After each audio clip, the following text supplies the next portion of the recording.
In a beautiful town right by the ocean, there lived a young man named Liam. Liam was 18 years old, and everyone in the neighborhood knew him because he was incredibly talented. He had a natural gift for working with wood. Give him a simple piece of timber, and within a short time, he could turn it into a beautiful bird or a small, detailed box. People often said that Liam was sharp as a tack. He had a big dream that kept him awake at night. He wanted to be accepted into the Great Craft Academy, a very famous school located far away in the big city. This school only took the best of the best, and if Liam could get in, his future as a master designer would be set. Everything seemed to be going his way. He had the tools, he had the talent, and he had the dream. However, Liam had a secret struggle that was holding him back. He could not control his own focus. His mind was like a restless bird that never wanted to stay on one branch for too long. Whenever he sat down in his small workshop to work on a difficult project, his mind would start to wander. He would hear the sound of the waves outside and think about going for a walk. He would see his phone sitting on the bench and spend a long time looking at social media or watching funny videos. He often told himself, "I am so fast and so smart that I can finish this later. There is plenty of time." But the truth was that later usually turned into tomorrow, and tomorrow turned into next week. His parents tried to talk to him about it. They told him that talent is only half of the story and that hard work is the other half. But Liam just smiled and thought that because he was gifted, he didn't need to struggle like everyone else. He believed that his smart mind would save him at the last minute. The day of the big entrance exam for the academy finally arrived. To get in, every student had to submit a finished piece of work that showed perfect detail and steady hands. Liam had planned to build a beautiful chair with carvings of seashells. He had weeks to work on it, but he spent most of those weeks daydreaming or hanging out with friends by the water. When the final days came, he tried to rush. He stayed up late, but his mind was tired and kept jumping from one thought to another. He found himself checking his messages every few minutes instead of focusing on the wood. When he finally looked at his finished chair, it was okay, but it wasn't great. The joints were a little loose, and the carvings were messy. On the day the results were posted, Liam walked to the town square with a hopeful heart. But when he saw the list, his name was not there. He had failed. He saw other students who were not nearly as talented as him celebrating because they had been accepted. They had worked slowly and steadily every single day, while Liam had wasted his gift. He felt a deep sense of shame. He went home and sat in the dark.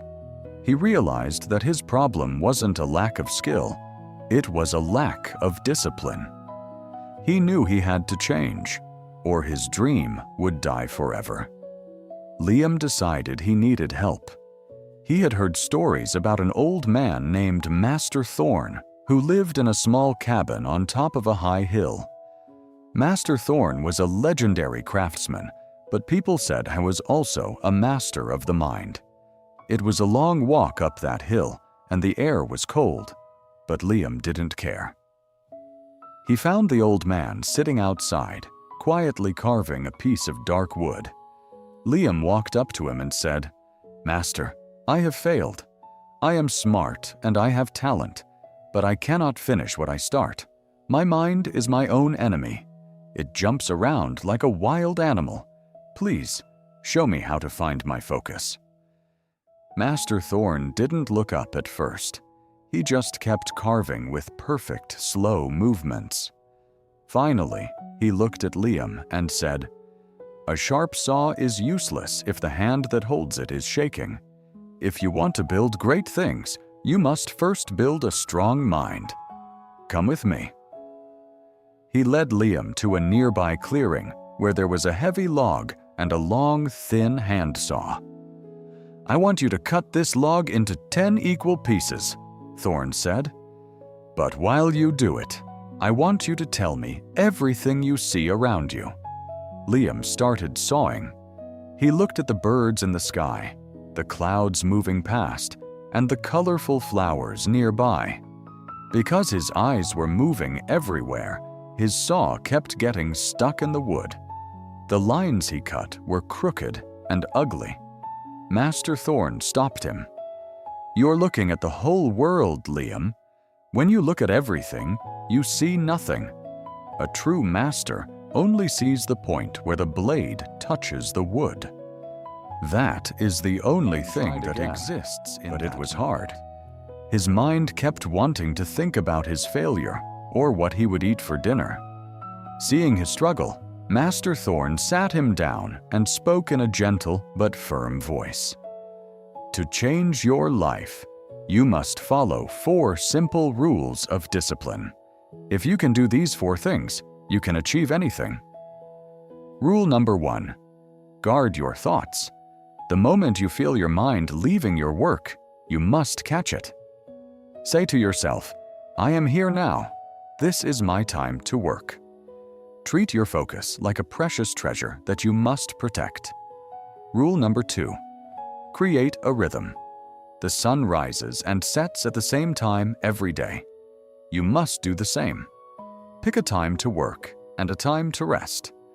When you follow a routine, your brain stops fighting you and starts helping you. Rule number 3. Clear the path. If something pulls your attention away, remove it.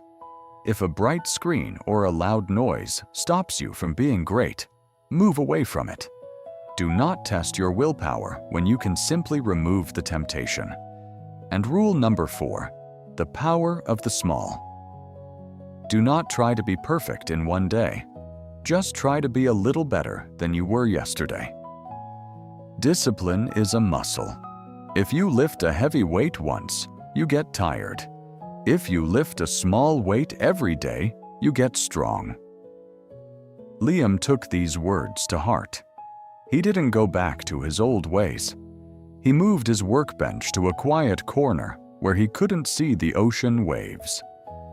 He left his phone in another room.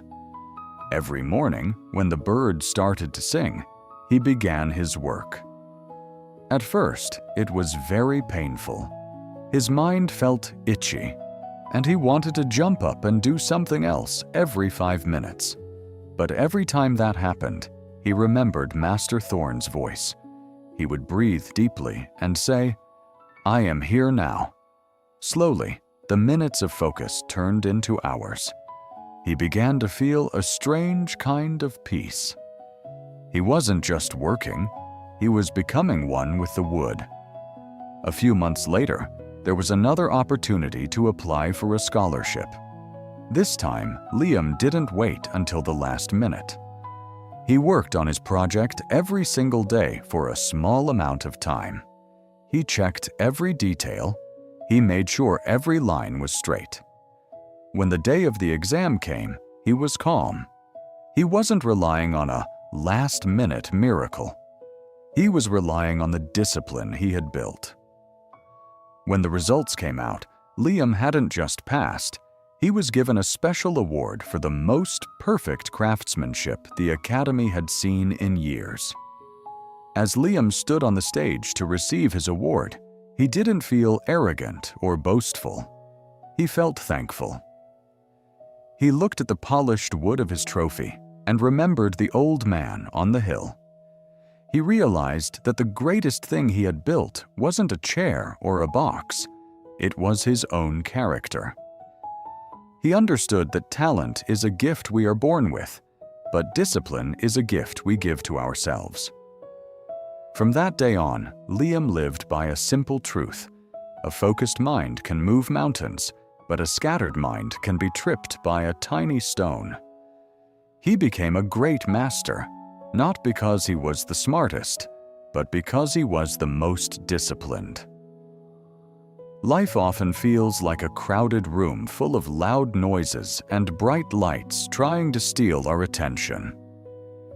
Whether you are a young person starting your career or someone in the middle of your life's journey, the lesson of Liam is the same.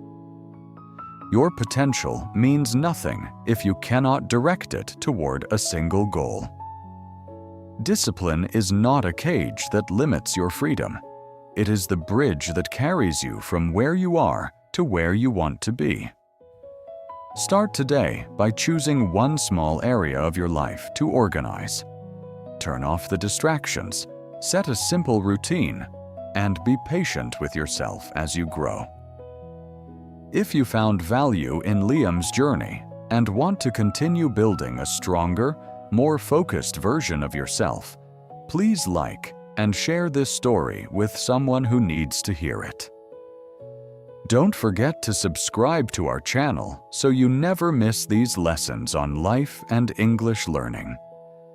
I will be back soon with another story to inspire your heart. Until then, be patient, be thankful, and keep moving forward.